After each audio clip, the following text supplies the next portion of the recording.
नमस्ते, मेरा नाम सुरभि शर्मा है। मैंने हाल ही में दिल्ली जुडिशियल सर्विसेज़ का एग्ज़ामिनेशन क्लियर किया है और आज मैं इस वीडियो के ज़रिए आप सभी के साथ अपना एक्सपीरियंस शेयर करना चाहती हूँ। बट उससे पहले एक डिस्क्लेमर कि do not take everything that I say as a gospel of truth.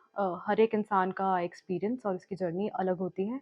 तो शायद जो चीज़ें मेरे लिए वर्कआउट कर गई, आपके लिए वो करें या ना करें। तो ये आपको फिगर आउट करना है कि what works the best for you.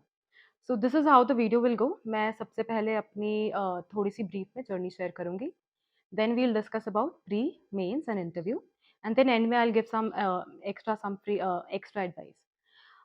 Let's start. शुरुआत करते हैं। मैंने 2020 में अपनी एलएलबी की डिग्री कंप्लीट की थी। डिग्री के आखिरी साल में ही मैंने कोचिंग ले ली थी। कोचिंग तकरीबन 1 साल की थी।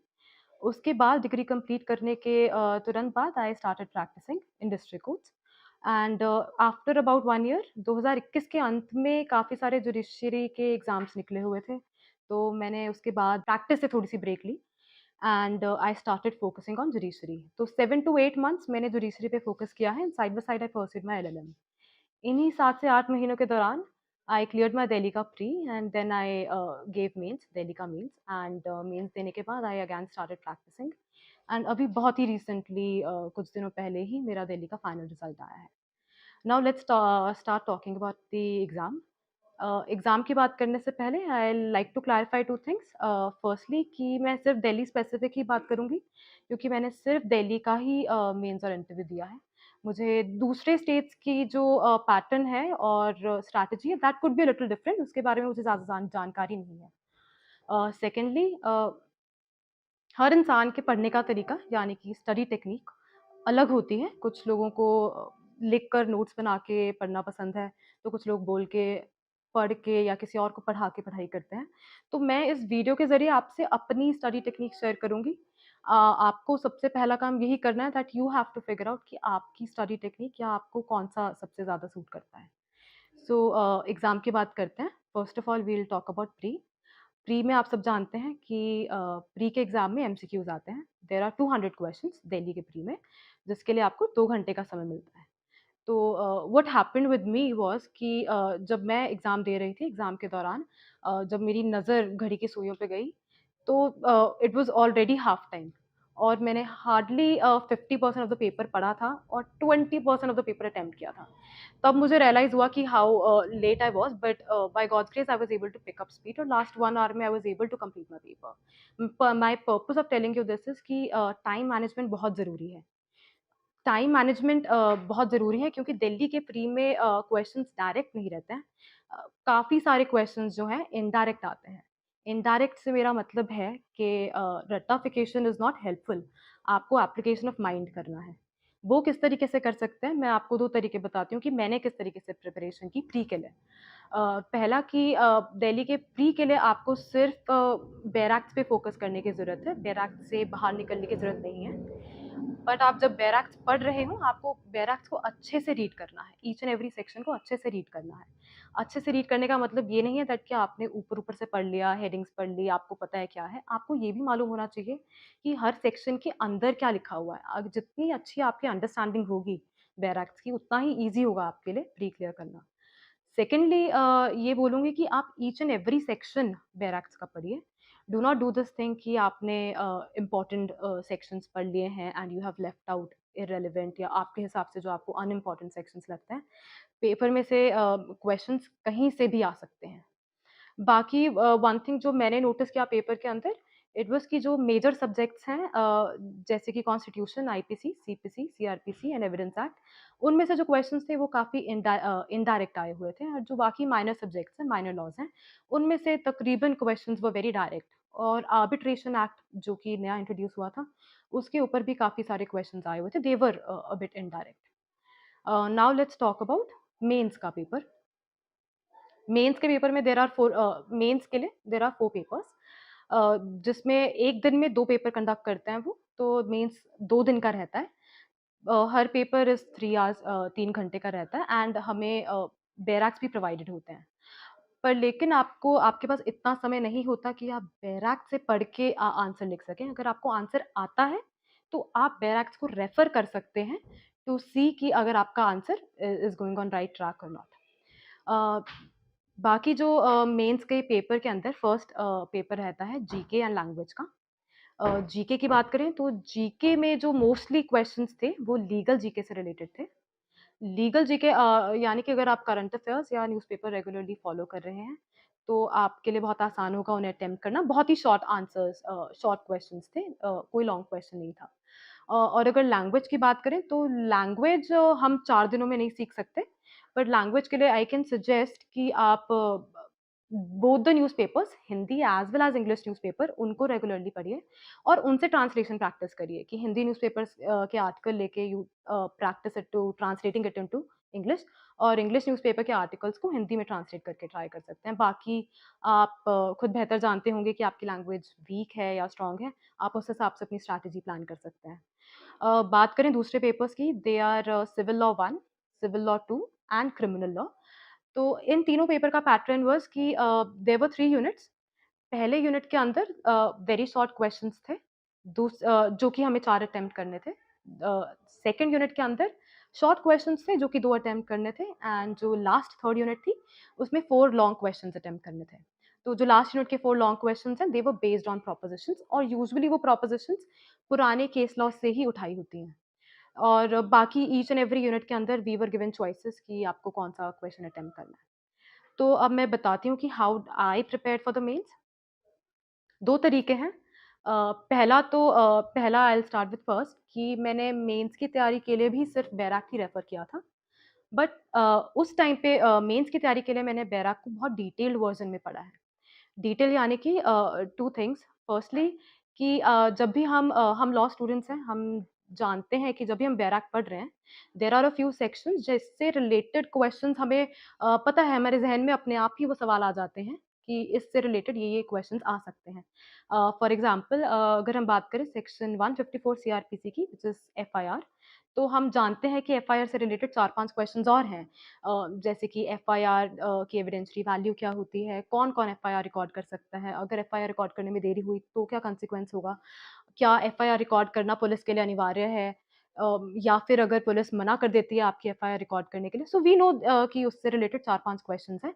Similarly it goes for many other sections as well. Dying declaration में आप देख सकते हैं, section 9 evidence act, test identification parade पे आप निकाल सकते हैं। तो मैंने जब इस बार बैराक पढ़ा, तो बैराक में सेक्शंस पढ़ने के साथ-साथ मैंने इन सवालों के भी जवाब निकाले हैं और इनके क्वेश्चंस के आंसर्स ढूँढने के लिए I have definitely referred to my text books, जो कि कॉलेज में हमारे पास ऑलरेडी टेक्स्ट बुक्स होती हैं। सेकंडली बात करें तो आप बैराक्स को इंटरलिंक करके पढ़िए। इंटरलिंक माने कि आपको दूसरे बैराक से भी कनेक्ट करके पढ़ना है।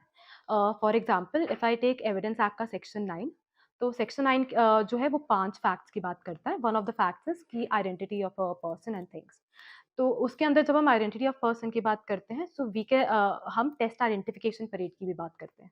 तो टेस्ट आइडेंटिफिकेशन परेड का कनेक्टिंग सेक्शन कौन-सा हुआ सीआरपीसी में? That is section 54 A of CrPC. तो जिसके अंदर टेस्ट आइडेंटिफिकेशन परेड का प्रोसीजर दे रखा है। उसी से सिमिलर मिलता-जुलता जो लॉ है, that is prison act, which was recently replaced by criminal procedure identification act 2022। और उसी से मिलता हुआ लैंडमार्क केस है Ritesh Sinha versus state of UP. ठीक है, तो जब इस बार आप बैराक्स पढ़ रहे हैं, तो आप उसको कनेक्ट करिए कि दूसरे बैराक के अंदर उसके क्या रेलेवेंट प्रोविजंस हैं या कौन-सी लैंडमार्क जजमेंट है। तो अगर हम जजमेंट्स की बात करें तो मुझे ढंग से याद नहीं है कि मैंने आंसर शीट में कितनी जजमेंट्स मेंशन किए, बट आई हार्डली थिंक कि मैंने ज़्यादा केस लॉज़ मेंशन किए होंगे। इसलिए आपको ईच एंड एवरी सेक्शन के साथ केस लॉज़ याद करने की ज़रूरत नहीं है। आप सिर्फ़ लैंडमार्क केसेस पे फ़ोकस करिए, जैसे you must be knowing section 154 CrPC के अंदर we have Lalita Kumari versus state of UP, 156(3) के अंदर we have Sakiri Vasu versus state of UP and likewise आप सिर्फ लैंडमार्क जजमेंट्स पे फोकस करिए, आपको सिर्फ वही देने की ज़रूरत है। सेकेंडली अगर हम बात करें आंसर राइटिंग की, तो आंसर राइटिंग के लिए आई सजेस्ट कि आप प्रीवियस ईयर के जो मेंस के क्वेश्चन पेपर्स हैं, उसकी बुक मार्केट से ले सकते हैं एंड आप ज़रूर कुछ क्वेश्चन ज़रूर ट्राई करके देखिए, लिख कर देखिए, उससे आपको पता चल जाएगा कि वेयर डू यू स्टैंड। कि आपके लूप होल्स, आपके राइटिंग में कितने लूप होल्स हैं, आप या किस तरीके से आप उनको इम्प्रूव कर सकते हैं, आपको खुद स्ट्रैटेजी बनानी पड़ेगी। मैं आंसर राइटिंग के लिए ज़्यादा कुछ नहीं बोल सकती। ये कह सकती हूँ कि जब भी आप आंसर फ्रेम करने लगें, आप फ्रेम करने से पहले ज़रूर मन में सोचेगा कि आपको किस तरीके से प्रेज़ेंट करना है अपना आंसर, कि आप पहला पॉइंट कौन-सा बताने वाले हैं, सेकंड कौन-सा होगा, थर्ड कौन-सा होगा, how will you be concluding the paper. But अगर हम प्रोपोज़िशन बेस्ड क्वेश्चन्स की बात करें, जो कि यूनिट 3 में आते हैं, दे आर लॉन्ग क्वेश्चन्स, उसके लिए वो फैक्चुअल बेस्ड होते हैं, उसके अंदर we need to give them a solution, जैसे कि हमें जजमेंट निकालनी है, वो उन्होंने फैक्ट्स दे रखे हैं, हमें उसका जजमेंट बताना है कि हम अपने हिसाब से क्या सोचते हैं। तो उसके लिए आपको जजमेंट तक पहुँचने के लिए किन इश्यूज़ को सॉल्व करना ज़रूरी है, आप पहले वो फिगर आउट करिए। अगर आपने 2 या 3 क्वेश्चन्स निकाल लिए हैं कि जजमेंट के लिए आपको इन इश्यूज़ को सॉल्व करना है, उसके बाद ईच एंड एवरी इश्यू को सेपरेटली डील कीजिए। ईच एंड एवरी इश्यू के साथ आप उसको फैक्ट्स और लॉ के साथ इफ पॉसिबल कनेक्ट कर सकते हैं, एंड देन हर इश्यू को सेपरेटली डील करने के बाद आप कंक्लूजन दे सकते हैं कि आप कौन से कंक्लूजन पे पहुंच रहे हैं।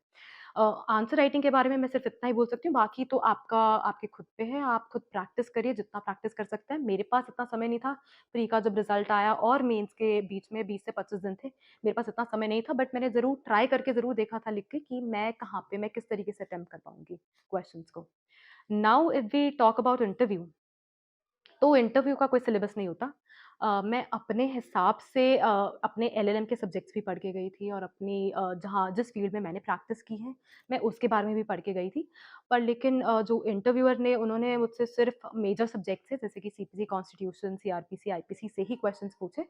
पर उसका इंटरव्यूअर उस टाइम पे क्या सोच रहा हो, क्या ना सोच रहा हो, उसके बारे में मैं कुछ नहीं कह सकती। तो आप अपने तरफ से सारा प्रिपेयर करके जाइए। जो मेरी इंटरव्यू थी उसके अंदर उन्होंने मुझसे सिर्फ़ 7 से 8 क्वेश्चन्स पूछे। It was like a viva, they were asking questions और मैं सिर्फ़ उनको डायरेक्ट रिप्लाई कर रही थी। एंड इंटरव्यू तकरीबन 5 से 7 मिनट चली होगी and then they just asked me to leave. Interview में मैं सिर्फ़ ये सजेस्ट कर सकती हूँ कि अगर वो आपसे जो भी सवाल पूछ रहे हैं, जो भी क्वेश्चन पूछ रहे हैं, अगर वो आपसे एक चीज़ पूछते हैं, आप उनको 3 चीज़ों का जवाब दीजिए। जैसे वन ऑफ द क्वेश्चन जो उन्होंने मुझसे पूछा दैट वाज़ ऑन एलिबाई। तो मैंने उनको एक्सप्लेन किया कि what is alibi? Alibi comes under section 11। Alibi का जो प्ली है वो अक्यूज़्ड ले सकता है। अक्यूज़्ड के लिए that is the best defence possible, और अगर अक्यूज़्ड के लिए वो बेस्ट डिफेंस है तो वो प्रूव भी बर्डन ऑफ प्रूफ भी प्रूविंग इट भी अक्यूज़्ड के ऊपर ही होगा। और अक्यूज़्ड को जो प्रूव करने के लिए स्टैंडर्ड ऑफ प्रूफ क्या होगा? That is beyond reasonable doubt, क्योंकि उसके बेसिस पे एक्विटल हो सकता है। तो जितनी भी इन्फॉर्मेशन मेरे को इस पॉइंट पे थी, मैंने उनको सब दे दी। इससे उनको क्या पता चलता है कि आपने सिर्फ़ चीज़ों को मग अप नहीं किया हुआ है, आपके कॉन्सेप्ट्स और आपके बेसिक्स भी बहुत क्लियर हैं। उसके अलावा अगर मैं बोलूँ, जितने मुझे क्वेश्चन्स याद हैं, they were related to section 106 of evidence act. One of the question was order 41 of CPC, then there was ejusdem generis section 6 of evidence act, and one more question defence of unsoundness of mind IPC का, and 1-2 questions और रहे होंगे। काफ़ी मतलब major subject से ही उन्होंने questions पूछे, और इंट्रोडक्शन भी, मतलब I had prepared my introduction कि मैं जाके अपने बारे में क्या इंट्रोड्यूस करूँगी। बट जैसे ही मैंने इंटरव्यू रूम में एंटर किया, जजेस ने they directly started asking me questions about law. तो that is all about interview. Now I can give some, अब मैं ये बता सकती हूँ कि आपको मेरी स्टडी टेक्निक क्या है। I will tell you about my study technique. जैसे मैंने बताया, मैंने सिर्फ़ बैरक्स पे ही फ़ोकस दिया है। तो मैं बैरक्स किस तरीके से पढ़ती हूँ? बैरक्स के लिए अगर मैं बैरक्स पढ़ना पढ़ना स्टार्ट करती हूँ, तो मैं पहले 10 से 15 sections I try to read it बोलकर, and then I take a break. उसके बाद I have a black board with me. मैं उन्हीं सेक्शंस को without looking at the bare act I jotted down on the black board along with their headings, and I try to recall कि each and every section के अंदर क्या-क्या था। मैंने इसी तरीके से सारे बैरक्स कंप्लीट किए हैं, और वो तकरीबन 4 बार मैंने 4 से 5 बार मैंने बैरक्स रिपीट किए होंगे। Repetition is the key. आप जितनी बार बैरक्स रिपीट करेंगे, उतने अच्छे से आपको बैरक्स आ जाएँगे और याद भी रहेंगे। आपको उसके लिए रट्टा मारने की, याद करने की कुछ कोई ज़रूरत नहीं है, वो अपने आप आपको याद रहेंगे। दूसरी टेक्नीक जो I used during the exams, क्योंकि टाइम हमारे पास कम था, I used that technique, Pomodoro technique. You must have heard about it. इसके अंदर हम 25 मिनट्स के लिए पहले पढ़ाई करते हैं, we take a break for 5 minutes, that is 1 Pomodoro.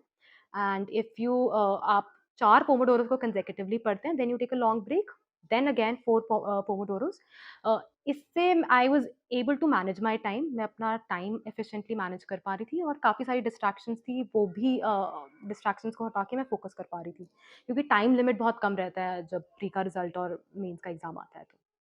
अ, उसके अलावा आई विल से कि डिस्ट्रैक्शंस की बात करें तो yes this is our life. मैं ये बोलूँगी कि आपको सब कुछ छोड़ के जुडिशरी की प्रिपरेशन करने की ज़रूरत नहीं है। मीन्स आप ज़रूर फ़ोकस कीजिए, बहुत अच्छे से फ़ोकस कीजिए।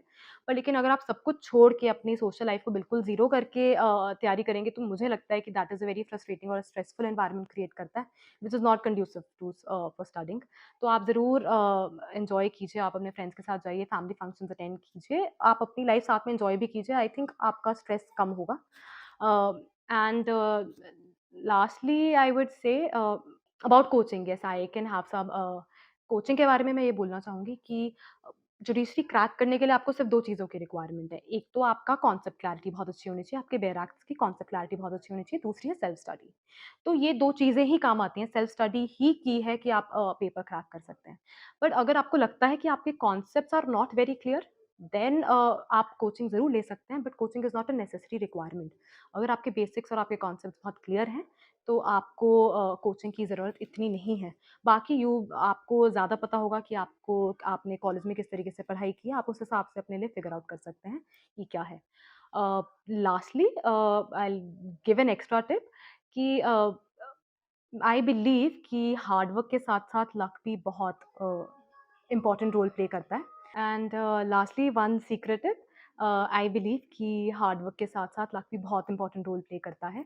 सो be good to people, be kind to them. I am pretty sure कि आप अपने लिए इनफ लक कलेक्ट कर पाएँगे कि आपके टफ टाइम्स में वो काम आए। That is all I had to share. मुझे सुनने के लिए बहुत-बहुत शुक्रिया।